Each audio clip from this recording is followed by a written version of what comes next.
Test, test. Can the guys at the back hear me? Okay? Okay. So my name is Haibin, and I would like to give you an introduction to functional programming in Python. Can the guys at the back see the screen?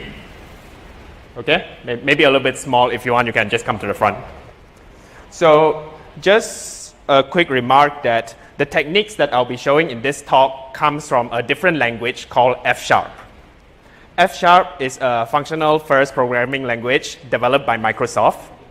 So they have a lot, it gained a lot, the language design of this F# it comes from a lot of different languages like Haskell and also like from OCaml. It also gains a lot of influence from Python as well. So Python has a lot of good language design that influence F#, and I want to bring it back from F# back to Python and show it to you guys. So my name is Haibin, and I'm currently a data engineer. I have a master's degree in mathematics. I used to be a financial engineer and a business analyst somewhere else.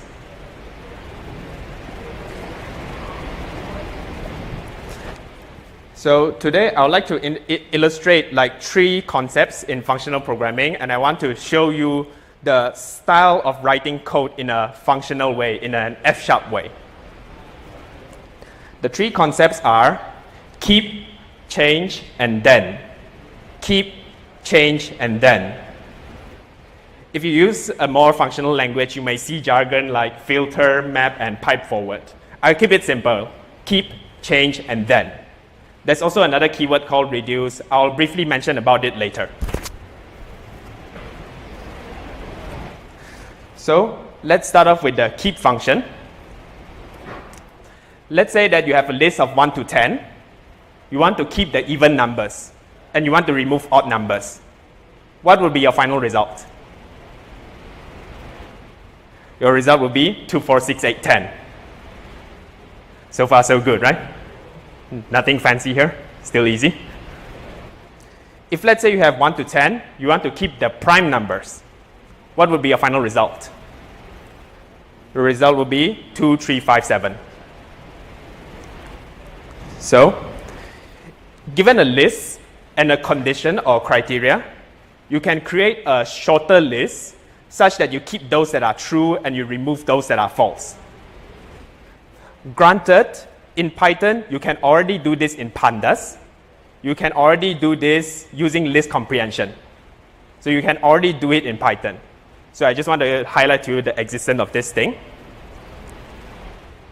And I'll combine it with the other concepts in order to solve problems later. You can also define the remove function that does the exact opposite of the keep function.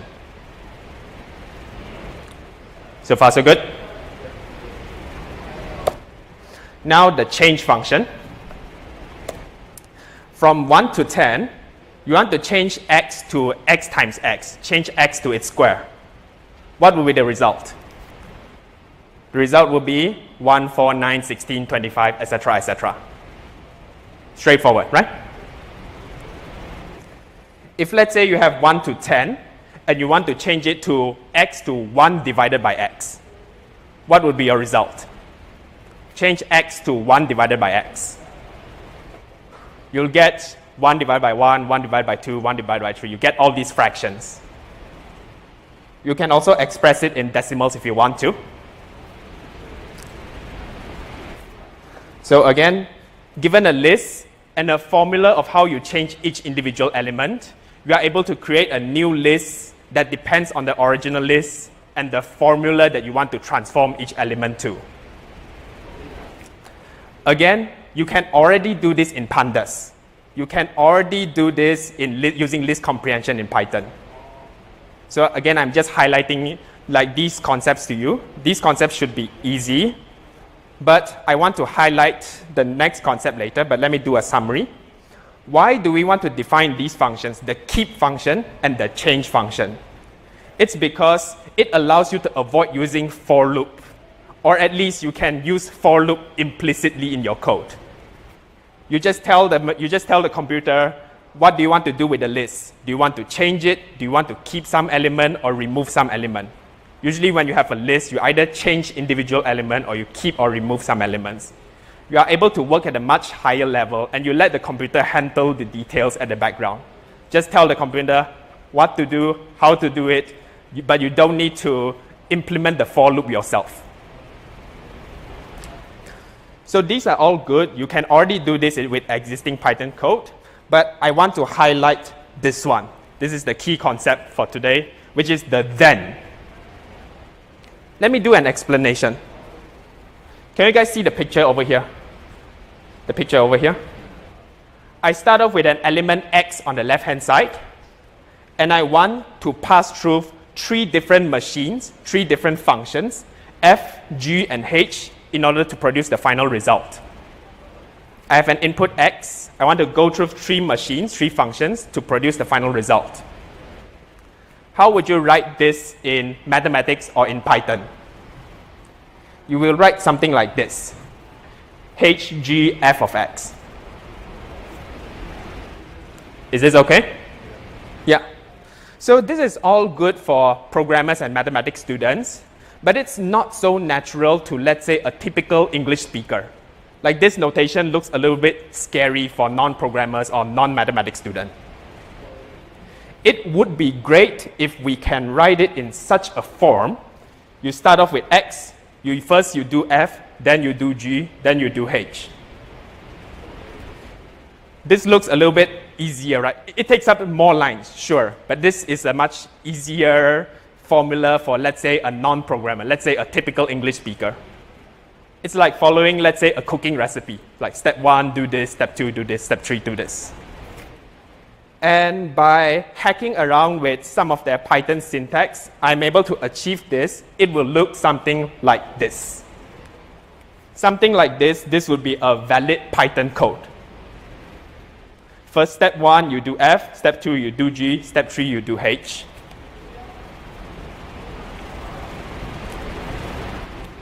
The actual definition of the then function looks a little bit complicated. You don't need to remember it, but the key concept is this.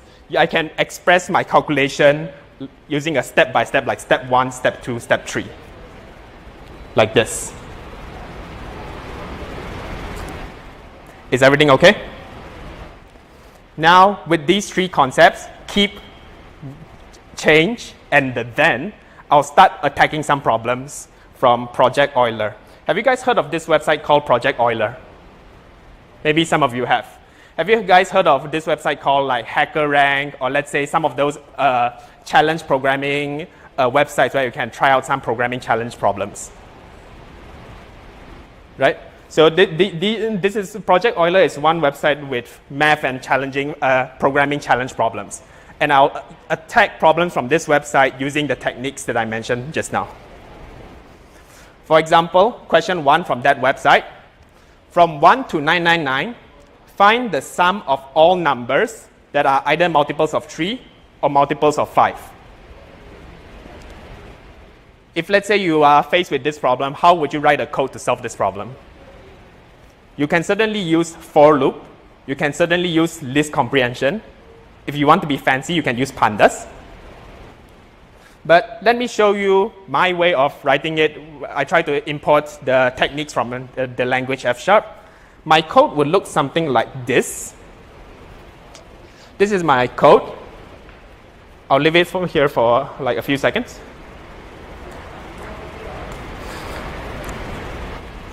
The key benefit of this code over here is that you can see a line-by-line translation with the English language. So on top is the actual Python code. Below is like the English translation. I start off with this list. I keep the numbers that I want, and then I sum it up, and then I print out the result. Let me do a step-by-step illustration. This is the first line. I have the range of numbers. And then I keep the numbers that I want, which is divisible by 3 or divisible by 5. And then I sum them up. And then I add one more instruction, which is print out the result to the console. which is the Python print. Notice that I break up this question into a step-by-step instruction, like a cooking recipe. Like step 1, do this. Using the result from step 1, do the second step. Using the result from the second step, do the third step.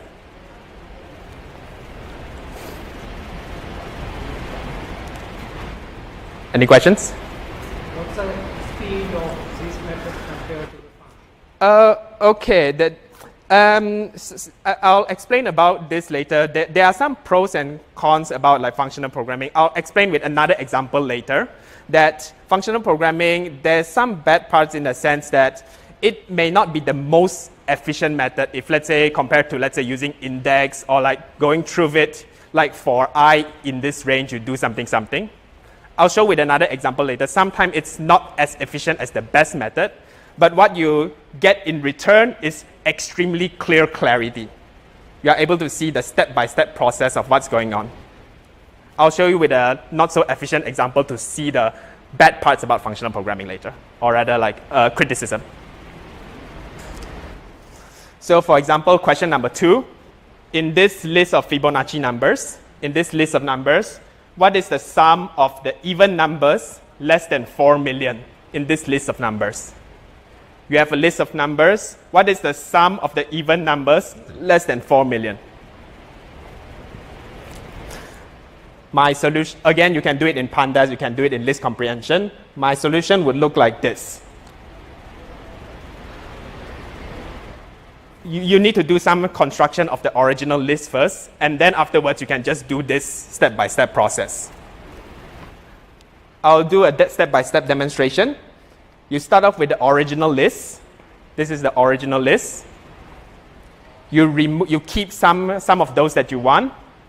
Then maybe I'm not satisfied. Maybe I want to keep even more stuff. I want to remove even more elements away and keep those that I want. I keep those that are less than 4 million. I keep those that are divisible by 2. I sum them up, and then I print. Notice that it's step 1, step 2, step 3, step 4.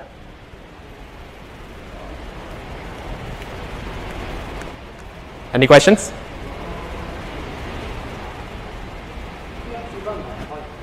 Yes, I can actually run that. Let me run that like after a few more examples. Okay. So, for example, question number 4. A palindromic number is a number that is the same if you read it from left to right and right to left. A palindromic number is, you can sort of think of it as a mirror image of itself. You read from left to right to left is the same. The original question asks, which 3 digits number, A and B, which 3 digits numbers A and B will give you the largest product C, and C is a palindrome itself. A and B do not need to be palindrome, but C needs to be a palindrome. So again, the question asks, what is the 2 numbers A and B that produce the largest C such that C itself is a palindrome?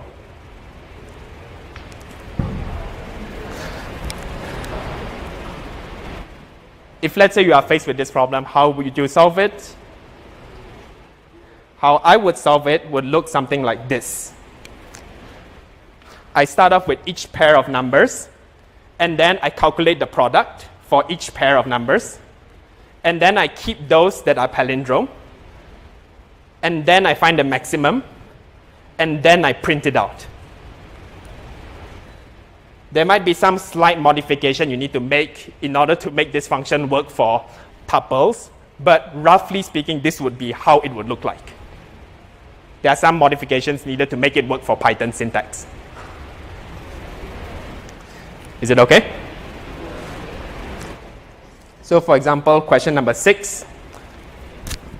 They ask you to calculate this. Like, 1 plus this sum squared minus that calculation. So, one benefit of this notation is the following. So, you have 1 to 101. You have 1 to 101. I add them up, and maybe I'm not done with my calculation. I want to take this sum and want to square this whole expression. in let's say list comprehension, or let's say in pandas, once you get away from a list or once you get away from a pandas, you might not be able to use like pandas, apply or filter to continue your calculation. Over here, I have a list of numbers. After I add them up, I immediately take that sum and immediately square it. So my calculation do not have to stop. I just keep on adding one instruction, adding one instruction.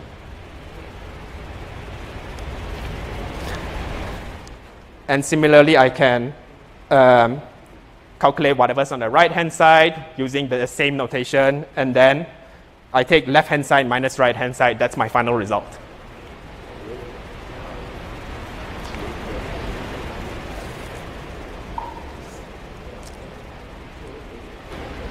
Let me stop for a moment and let me show you the actual code. Okay. So, apart from some helper functions, notice I tried to solve the first 10 problem from Project Euler from this website using only the then notation. You can notice that over in my code I use then. Let me scroll down. Question 1, question 2. Question 2, like you see, then. Question 3, then. Question 4, then. Let me run this code, and it will produce all the results for question 1, question 2, question 3, question 4. Which means that whatever my code here, it compiles. It actually calculates the right thing. Question 10 is going to be a little bit tougher because this method may not be the most efficient method, but at least it's still doable if I force myself to use the then notation. I do sacrifice performance quite a bit in some certain situation, but what I do get back is extreme clarity of what I'm doing with my code. So there are some pros and cons. If you are doing like high performance, like computing or maybe like low latency stuff, this may not be the right approach, but if you are doing something very low latency, most likely you'll end up in C++ anyway. But if let's say you want to do like, general programming and you want your code to look really nice and really understandable, this could be a good choice. And another benefit is the following. So take a look at this code. The difference between these 4 statements is that I add an additional line after it, I add an additional line after it, I add an additional line after it. So x1, x2, x3, x4, these, they differ only by one line. And notice that all of them compiles, and all of them do print out something. So what this means in the development process is that I don't need to set up a really big for loop, a really big pandas process in order to, see the result. I mean, pandas actually does something similar, which is the step-by-step process. So you don't need to set up a really huge for loop. You can just add one more instruction and immediately see the result. It will compile. It may not be the final answer that you want, but you can see the result first, and then continue with one more instruction, add one more instruction. So at any time of the process, you can stop and immediately see what's your result. And if you're not satisfied, add one more instruction. Add one more instruction. That also helps in the development process.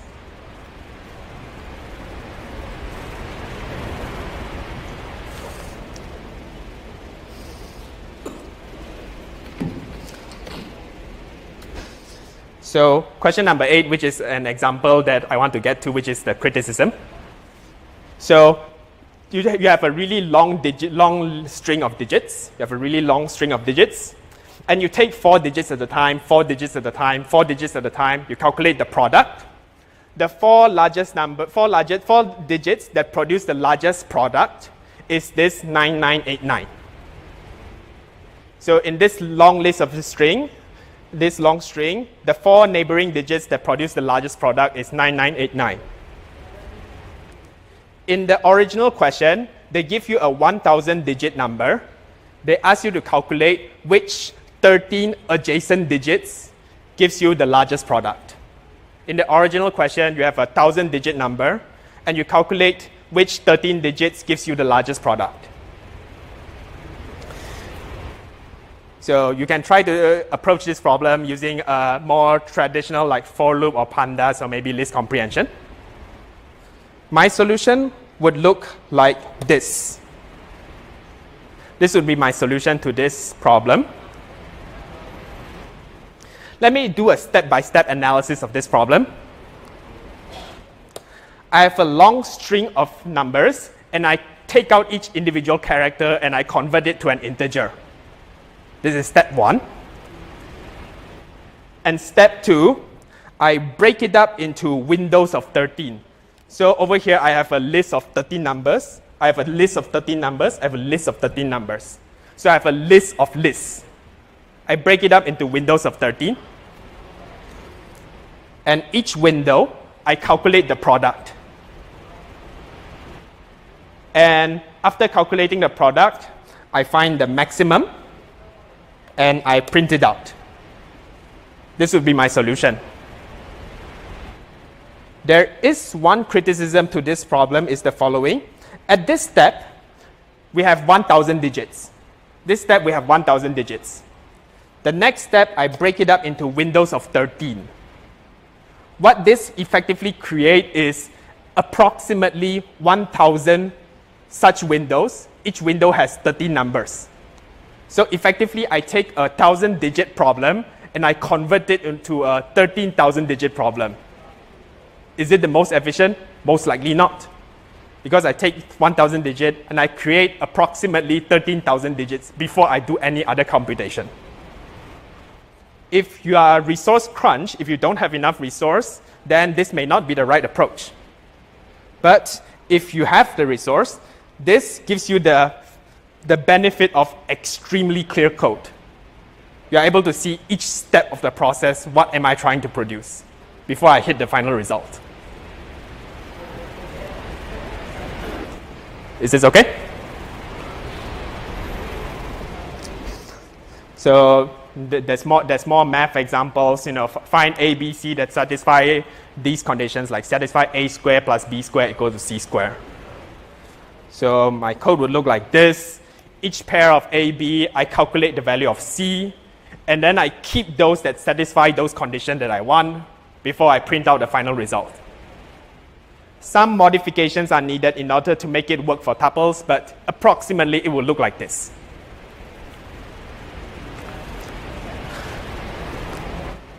So it's all fun and games like playing with mathematics examples. Let me try out like a non-math example. So take a look at this code. It looks like I try to squeeze a lot on this page. This is like some sample code, like non-math example. Let me try to go through this code step by step. I start off with a SQL query over here. And I format this YYMMDD over here. I format this YYMMDD with today's date. So this is what I have at the bottom. I format the date into that SQL query. And then I run this SQL query to a database to produce some results. Then I get a list of results. Maybe I can do some data cleaning. Maybe I change the country so that it's in capital case instead of lowercase. I do some data cleaning. And then I do some data filtering. I want to keep the sales that are in Singapore. I do some data filtering. I keep the stuff that I want. And then maybe I sum up my sales. Then I get a number. Maybe I'm not satisfied. Maybe I have a number. I want to go one more step. I want to calculate what's the 20% of my commission. So with the number, I immediately multiply it by 0.2. So this would be a valid calculation using the then notation.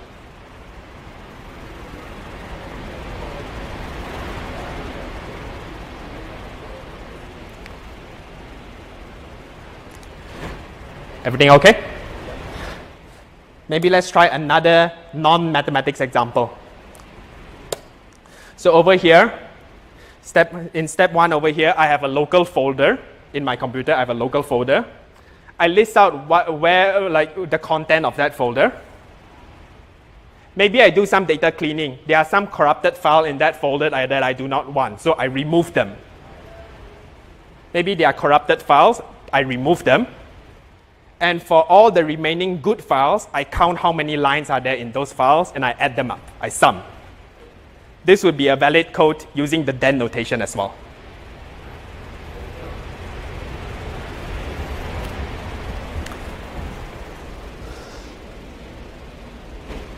So I don't have a database, so I'm just like creating some dummy data that immediately runs. So just to show you that the first example, the first non-math example, it actually works. So it doesn't give me a compilation error. It gives me a result, which means that it works. And also similarly, let's hope it doesn't crash. Yep, it works. Yay. So like I go through my list of the content of my folder and then I do some counting, do some data filtering. This also works using the then notation.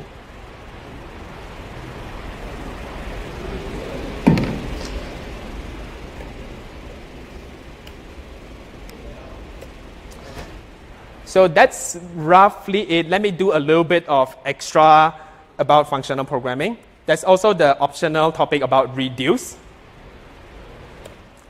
Take a look at this code over here. You start with 0. From x from 1 to 5, you add to the starting result, and you print out your result. From 0, you add 1, 2, 3, 4, 5, and then you print.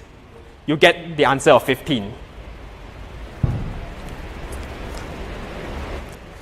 If you change your starting value at the start, which is what I change it from 0 to 1,000. I start off with 1,000, then I add 1, 2, 3, 4, 5. My final result will change. That's easy, right? If I change my range of value, instead of 1 to 5, I change it to 1 to 15. Then my final sum will also increase as well. If I change my formula, instead of adding numbers, I multiply the numbers, I will also get a different result. So with a starting value and a list of elements and how the formula that you want to update your starting value, based on these three conditions, you can calculate the final value after you accumulate through your whole list. So this thing that we usually call reduce or fold, this thing we call reduce, when combined with the keep function, combined with the change function, and combined with the then, will be able to allow you to tackle even more problems. And the final finale is the infix operator. I want to highlight that this very simple math expression, 3 plus 4. What does this mean? 3 plus 4, I want to focus your attention on the plus symbol. The plus symbol connects the left-hand side and connects the right-hand side. It connects the number on the left and number on the right, and it combines a final result. What the symbol does, it takes the number at the left and number at the right, and it combines a final result. If I change it to multiply, 3 times 4 is 12. The multiply symbol also takes the left number and takes the right number and combines and gives you a final result. The key concept here is the then notation takes the left expression and the right expression and gives you a final result. The then notation takes the left expression and the right expression and gives you a final result.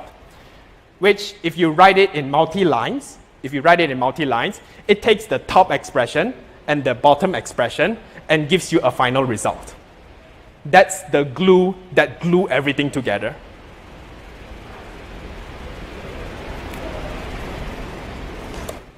And so, just a summary, we have gone through keep function, change function. You can already do it in Python using list comprehension pandas. But what's important here is the then notation that really glues everything together and allows you to write really clean code.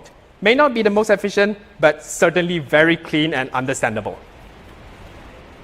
And with that, that's the end of my talk.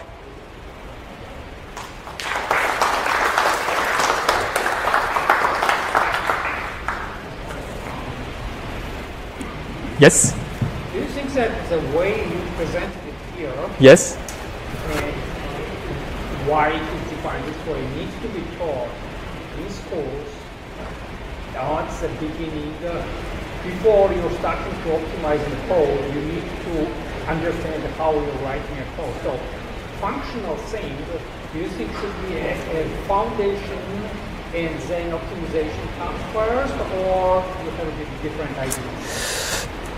It really depends on the like the field, I guess. If let's say you want to do like extreme optimization, let's say high frequency trading, or let's say something really fast or low latency, this is not the right approach because you'll take up a lot of overhead.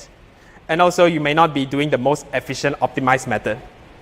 But if you are working on a much more higher level, or if let's say you want to write code that your colleague can understand, your coworker can understand, for more practical reasons, this might be a slightly better way because there are other aspects of functional programming like mutability and also other stuff that are also important to help you write clean and understandable code.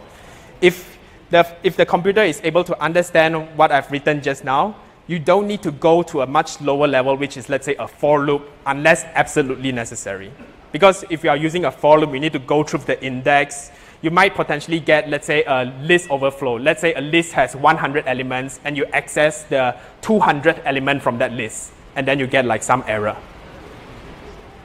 Using for loops and other things could potentially cause to error, which, like my style of writing, does mitigate some of those risks as well.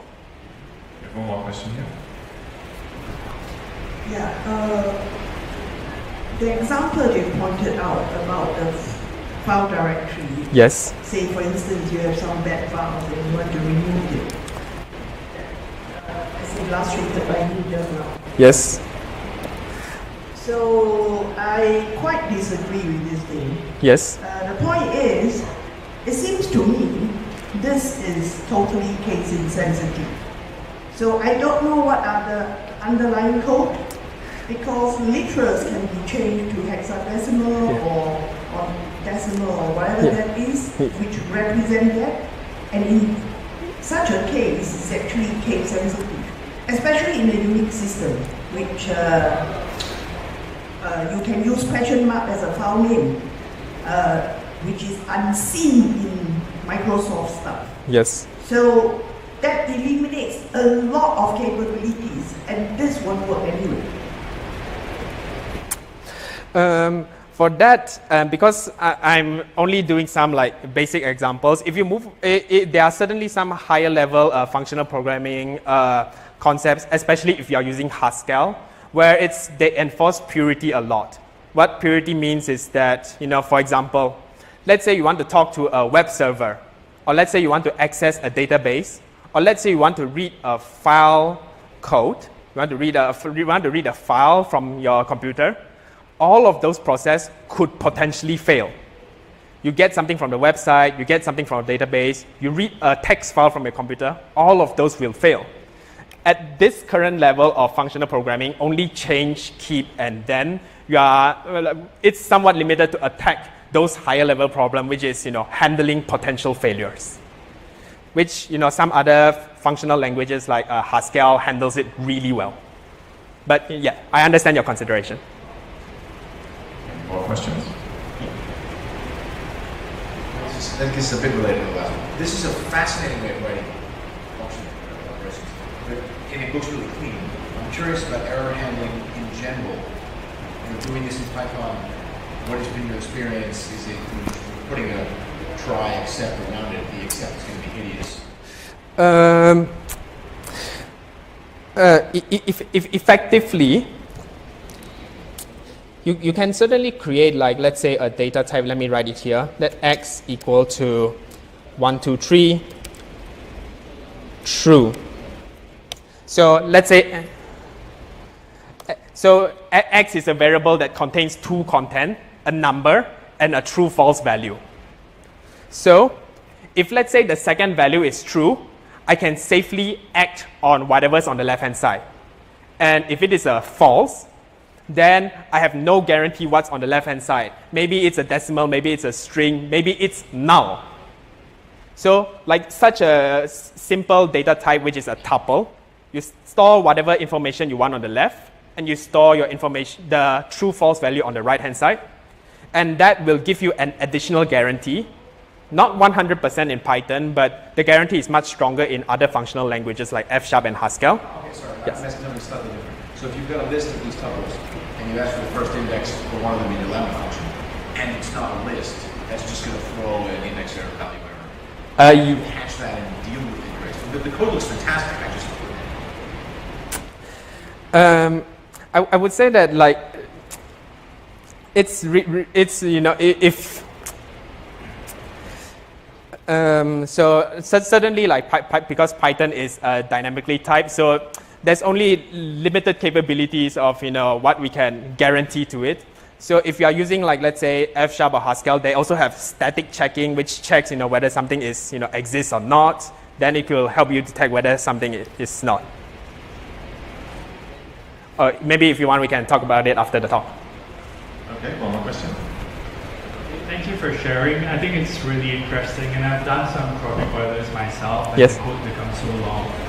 So anyways, my question is, how do you measure the complexity of a functional programming code? Measure the complexity of functional programming code.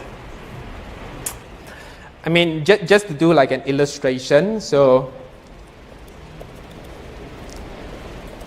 okay. So let's say like an example like this.